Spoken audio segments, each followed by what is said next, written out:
O meu entrevistado de hoje é Marcelo Liders, que é presidente da IBRAF, aliás, do IBRAF, que é o Instituto Brasileiro do Feijão, Pulses e Colheitas Especiais. E o tema da nossa entrevista será a cadeia produtiva do feijão. Marcelo, seja bem-vindo. Como é que estão as coisas, meu amigo? Tudo bem, Divino. Estamos aqui trabalhando sempre com feijão, pensando em feijão. Uma hora é caldinho de feijão, outra hora é tutu de feijão e dá-lhe feijão por esse Brasil afora. Você come feijão todo dia, Marcelo? Não, mas eu como feijão umas 5, 6 vezes por semana. Talvez esteja aí entre os 65, 70% da população que consome de 5 a 6 vezes por semana. Mas tem uma curiosidade. É. Eu gosto de testar novas receitas de feijão. Então, sempre que Opa. eu vejo alguma coisa interessante, hoje a internet é realmente um repositório de receitas de tudo que é jeito, amigo, tem muita coisa boa, viu? Qual foi a melhor receita que você já comeu de feijão? Olha, uma delas foi recentemente em Cascavel, Ah, na Univel, Universidade de Cascavel. A área de nutrição e gastronomia, num evento nosso lá, fez um nhoque de feijão branco. ó. Só que a gente Opa. pensa assim, vai fazer um nhoque de feijão branco, faz aquela paçoquinha lá, joga um molho em cima e tá fácil, né? Só que eu fiquei sabendo como é que foi a história. Foram mais Ah, de 19 testes para chegar no ponto qual o feijão que ia dar aquela liga para poder fazer o nhoque. E aí, com um caldo, um molho em cima e um queijinho, ficou uma coisa muito diferente. Com um vinhozinho Malbec, até eu que sou ei! alemão, babei no negócio. Bom demais, Mas, bom demais. Marcelo, deu até vontade agora, viu?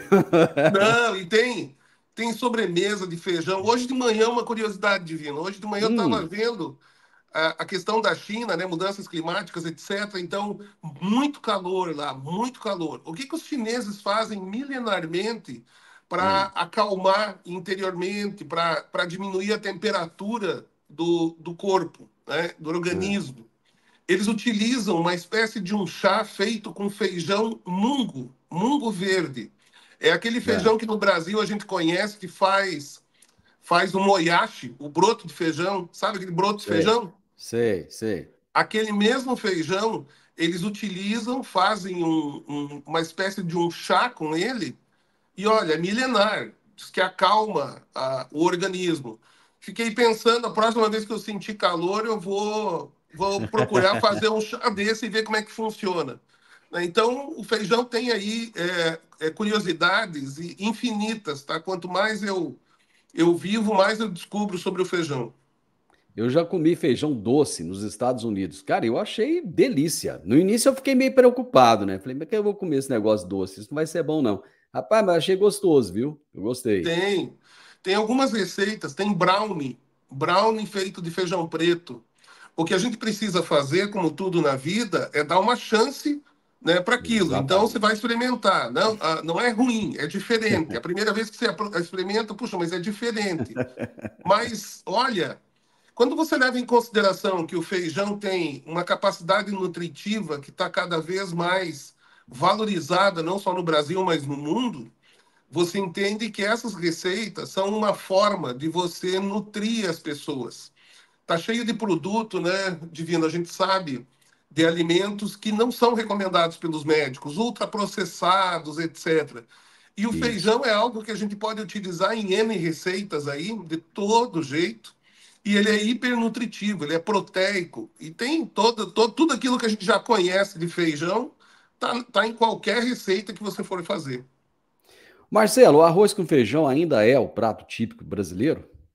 É, e eu diria para você que é um case, né, de marketing, de consumo, de mercado. Porque, olha só, Divino, há quantos anos a gente tem uma intensidade bastante forte do marketing em todo lugar, dos pratos rápidos, né, do fast food.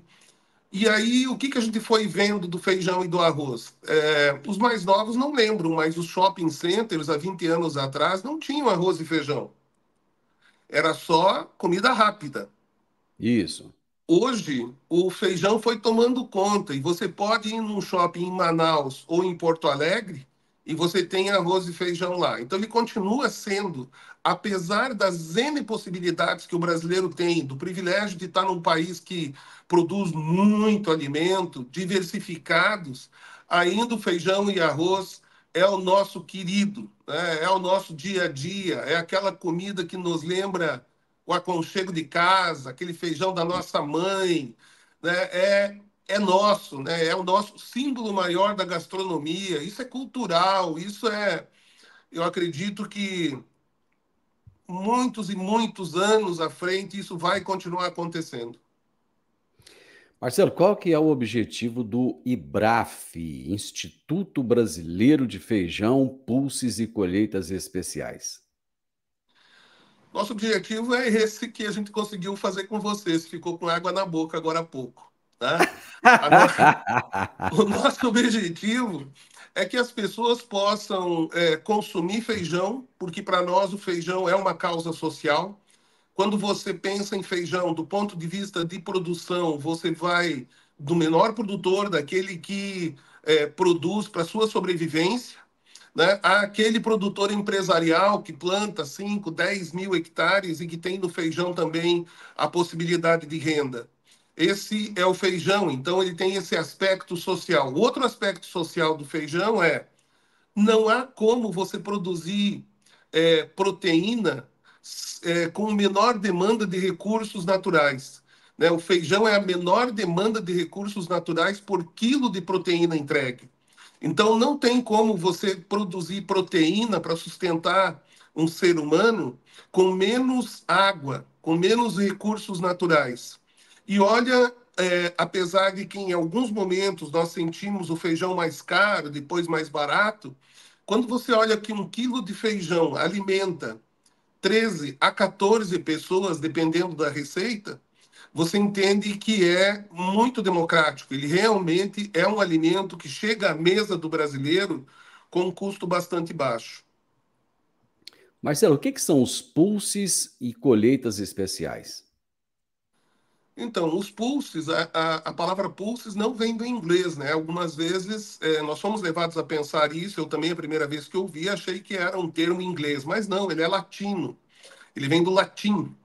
Ele é sopa grossa, é pulse, uma sopa grossa. Se você puxar na memória, fava, lentilha, ervilha, grão de bico, tremoço, quando você vai cozinhar, eles são legumes secos, não são oleaginosos, como é a soja, como é o amendoim. Eles são secos, permitem armazenamento, desde que em condições ideais, 5, 6, 7, 8 anos, ele pode ser armazenado. E quando você cozinha, ele conserva aquela capacidade nutricional dele, e faz uma espécie de uma sopa grossa, ele faz um caldo grosso. Então, essa é a definição da palavra pulses. Nós adotamos no Brasil e incentivamos o uso dessa palavra porque ela define no mundo. Quando você fala de pulses no mundo, as pessoas sabem o que é, né? Leguminosas secas seria um pouco mais complicado, mas esse é um termo universal. Já as colheitas especiais é aquilo que é alimento, tem uma importância econômica, mas não é uma commodity. Ela não tem grandes quantidades, não é cotado em bolsa, mercado futuro. Quais seriam? Pipoca, gergelim, chia, painço. O painço a gente está acostumado a ver painço sendo dado para passarinho no Brasil. Mas Isso. painço é um alimento altamente proteico. Tenho aprendido com os indianos que eles substituem em algumas situações o trigo. Tem N receitas para se fazer. E aí você tem a linhaça e tantos outros grãos, né, que entram nesse âmbito assim das colheitas especiais. É aquilo que não é commodity, tem valor econômico, tem produção no Brasil e tem possibilidade de atender o nosso mercado e que com os excedentes a gente possa exportar. Eu tenho a impressão que quando eu era menino eu consumia mais feijão. Parece que o povo comia mais. Como é que está o consumo de feijão pelo brasileiro atualmente? A primeira coisa que eu olho quando a gente começa a falar sobre isso, e olhando uma pesquisa que saiu ano passado, de uma universidade federal de Minas Gerais, ela mostrou que a frequência com que o brasileiro consome feijão está diminuindo. Então, nós tínhamos mais brasileiros consumindo 5 vezes por semana, por exemplo. Mas ainda nós temos apenas no Brasil 10 milhões de brasileiros que não consomem feijão. A maior parte dos brasileiros consome feijão. O que muda é a frequência. Alguns 2 vezes, 3 vezes, 5 vezes, 7 vezes por semana. 7 vezes por semana nós temos ainda, segundo o último dado que nós tivemos acesso, nós temos cerca de 80 milhões de brasileiros que consomem todos os dias. O que tem afetado, e a gente precisa olhar, e é um dos papéis do IBRAF, incentivar a produção, não só o consumo. Por quê? Porque a produção per capita no Brasil diminuiu. Então, não tem como a gente olhar que há alguns anos, né, 15 anos atrás, nós consumíamos 14 quilos per capita, hoje nós produzimos 12. Então, você não tem como consumir os 14. Um outro fator que eu acho muito interessante, Divino, a gente chamar a atenção é que o que leva um brasileiro a consumir menos feijão?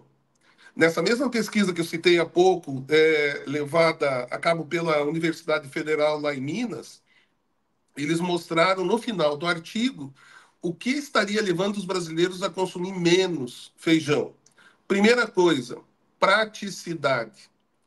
Então, dupla jornada de trabalho. Se o brasileiro chega em casa, a brasileira chega em casa à noite, cansado, ainda vai colocar o feijão para cozinhar, esse processo, ainda que seja reduzido nas boas marcas, a 20 minutos, meia hora, é um processo que as pessoas encaram como demorado. Então, cada vez mais as pessoas precisam de um produto prático, de um feijão pronto. Né? Alguns dias atrás eu tive a oportunidade de experimentar um feijão instantâneo.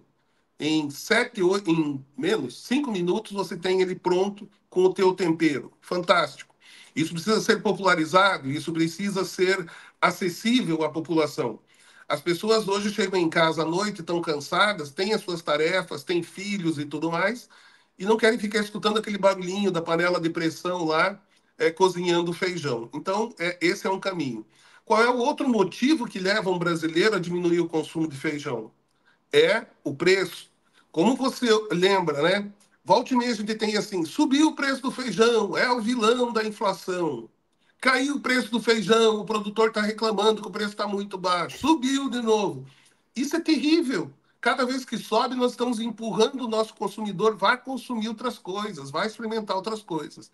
Então, nós temos trabalhado muito junto aos ministérios em Brasília, às secretarias de agricultura, às secretarias de desenvolvimento de cada estado, analisando como nós podemos buscar ter um preço justo ao consumidor, um equilíbrio nesses preços.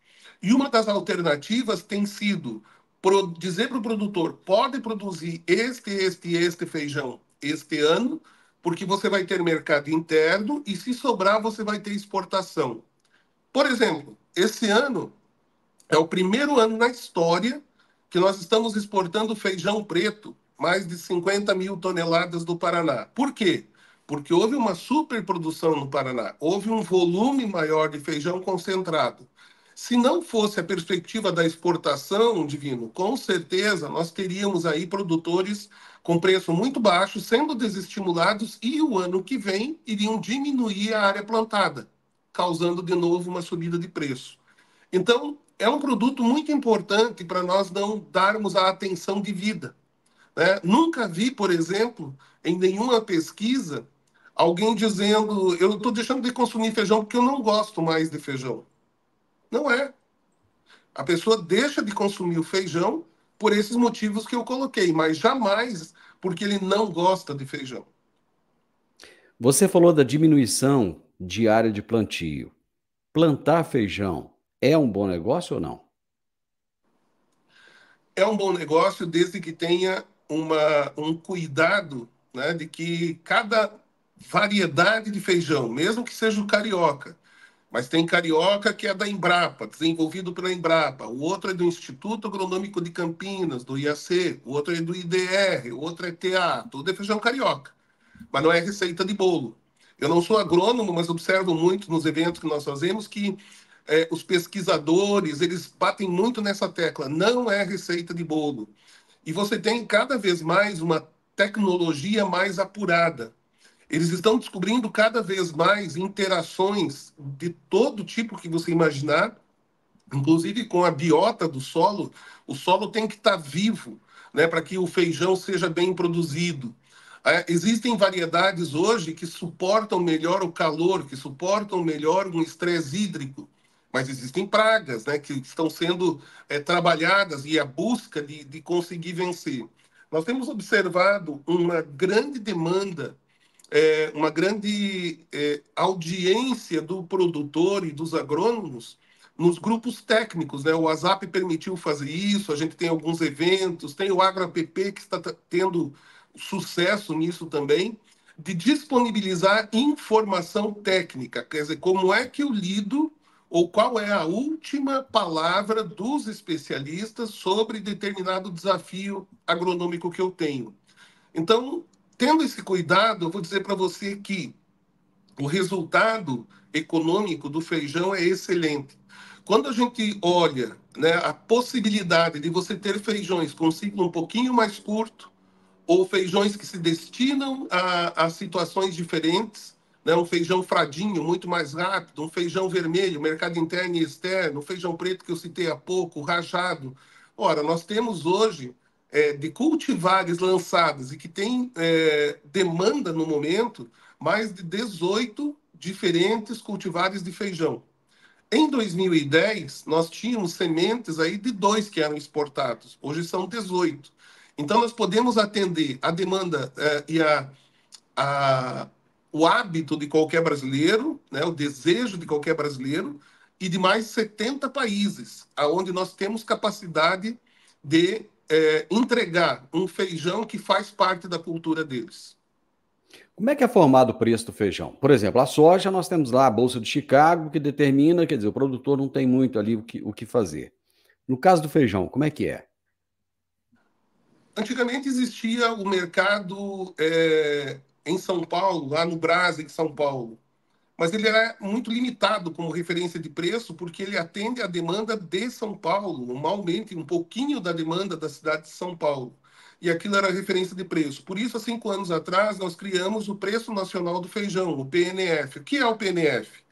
Com essas tecnologias como o WhatsApp e o celular na mão de todo mundo, nós temos um grupo de produtores e de empacotadores, de corretores, que tem credibilidade suficiente e responsabilidade suficiente para informar qual é o valor, qual é o preço do feijão praticado naquele dia, naquela região.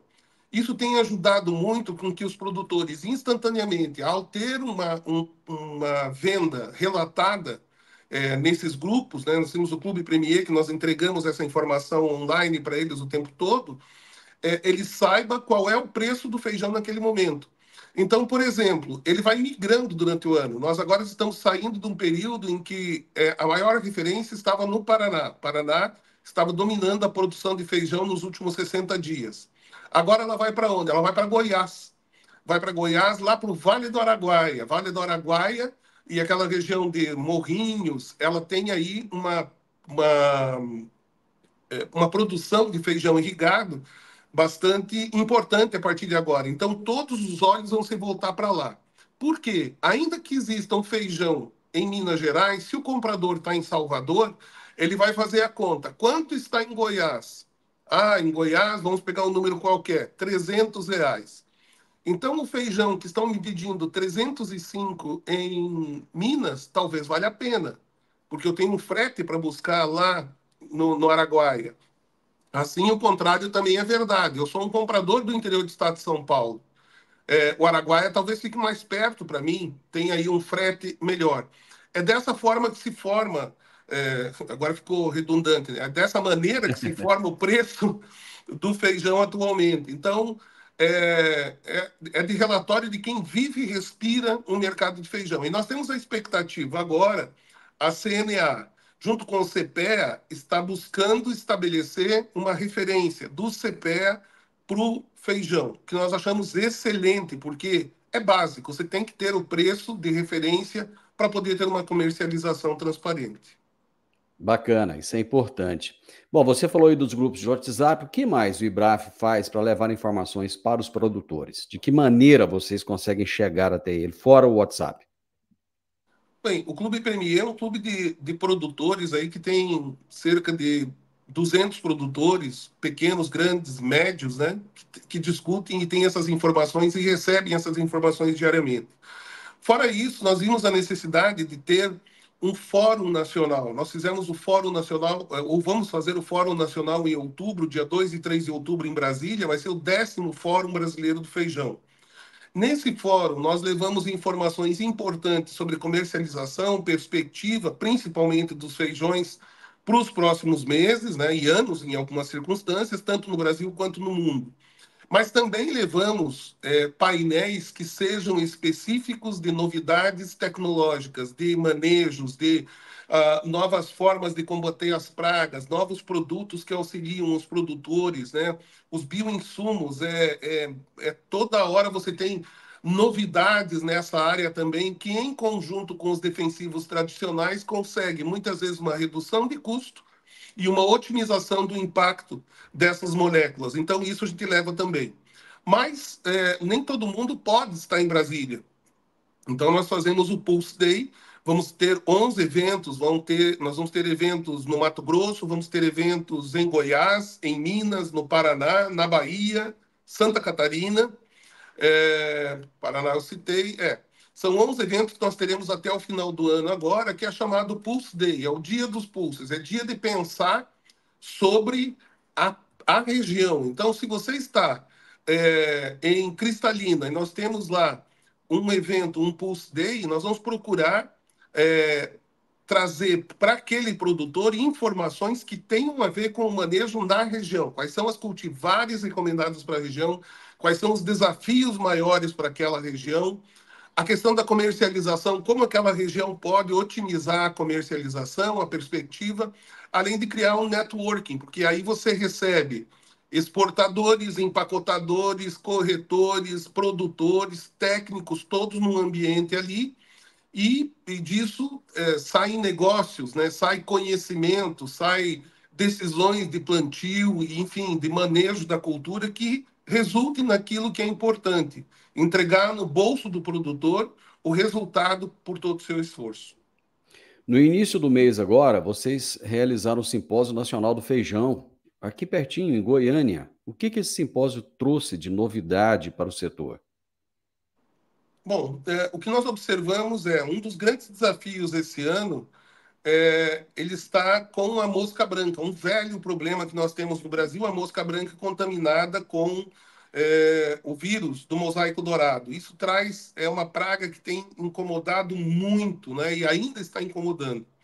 Mas quando você traz um super especialista, como nós tivemos, da Embrapa, trazendo ali as últimas novidades sobre o que eles estão descobrindo sobre o manejo de como controlar essa praga, isso traz um impacto muito positivo e foi bastante interessante. Outro aspecto que nós vimos, e aí eu chamo a atenção porque era um encontro técnico, era encontro de consultores de feijão. Então, ali você tinha consultores de 20 anos de idade e consultores de 75 anos de idade.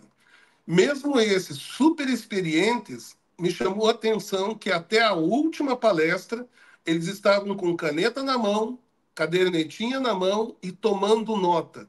Então, informações sobre solo, houve muita informação de como trabalhar melhor o solo, né, de diversas regiões. Nós tínhamos ali produtores da Bahia, consultores da Bahia, do Mato Grosso, de Minas, de Goiás, do Paraná, de São Paulo.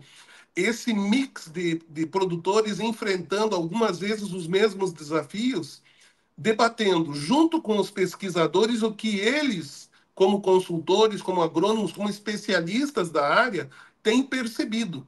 Então, houve uma troca muito grande de informações e a gente sentiu, primeiro, a demanda, né? Nós tivemos que encerrar, infelizmente, as inscrições antes, a gente fez num local pequeno, era só 120 lugares, encerrou 2 semanas antes do evento as inscrições, e a atenção que eles deram, o nível das discussões foi realmente muito acima daquilo que nós vínhamos tendo, né? Então, esse Simpósio Nacional do Feijão, por demanda dos produtores, dos agrônomos, das entidades como Embrapa, ABC Feijão, que é a Associação Brasileira dos Consultores de Feijão, nós vamos repetir anualmente isso, porque é mais uma oportunidade de se trazer em alto nível a discussão de tecnologias que tragam aí benefícios para a cultura. Marcelo, o IBRAF e o AgroApp firmaram um acordo de cooperação da cultura do feijão. O que é esse acordo e o que ele representa? Bom, em primeiro lugar, a gente vê que existe uma sintonia entre o que o IBRAF busca e o que o AgroApp busca. O AgroApp foi originado de produtor rural, de agrônomo, né, que vive no campo a necessidade de uma gestão, eu diria, de toda a informação que está aí disponível. Hoje, se você entra na internet, você tem N informações e você precisa ter alguém que faça uma filtragem, uma gestão dessa informação. Essa informação está no AgroApp técnica. E a gente tem observado que mais de 60 mil usuários mostram que essa ferramenta está aprovada, né? Os produtores têm utilizado. Existem alguns serviços que estão sendo acrescentados, algumas, inclusive, acesso a algumas linhas de crédito que eram desconhecidas do grande público, dos produtores, né? Do público dos produtores, e está lá. E nós entendemos que, nesse ambiente onde você tem tantos profissionais ligados ao mercado, à produção, seria interessante, né, isso partiu da AgroApp, partiu do IBRAF, o entendimento de que seria interessante nós disponibilizarmos lá informações de mercado também. Então, o produtor está lá trabalhando com o seu desafio agronômico, mas ele tem também diariamente acesso ali mesmo, naquela ferramenta, a informações de mercado que permitem que ele tome uma decisão mais acertada na hora da comercialização. Meu amigo, gostei, obrigado. Foi muito bom entender um pouco mais do feijão.